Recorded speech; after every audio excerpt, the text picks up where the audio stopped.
We continue to stay on top of the murder case of Jamie Powell. Powell was found shot to death in the bathroom of her Walker apartment last spring.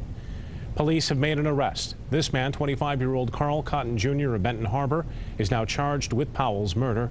24-hour News 8's Mark Thompson spent the day looking through court records and has more on how police are building their case. Mark? And Brian, police say that Powell didn't commit a crime in this incident, but they say the whole thing surrounds a drug deal gone bad. Now, tonight we're learning that there was a trial before this connected to this case involving the suspect, Cotton. And we spoke with a juror tonight who says that police suspected Cotton all along. With gunshot wounds to the head and neck, Jamie Powell was found dead in the bathroom of her Old Orchard apartment back on March 5th, 2011. According to court records we found today, Carl Cotton Jr. and another man went there to make a drug deal.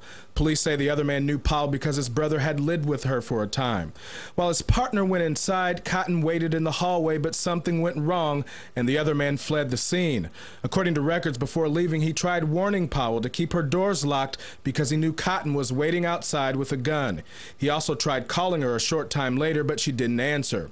It was his cooperation with police that led them to Cotton early on last year.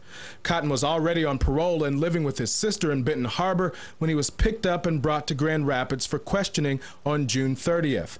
During that interview, police asked Cotton about a cell phone number linked to the murder investigation. Cotton said he didn't recognize the number, but police had already tracked it to forms he had filled out with corrections officers in a previous case.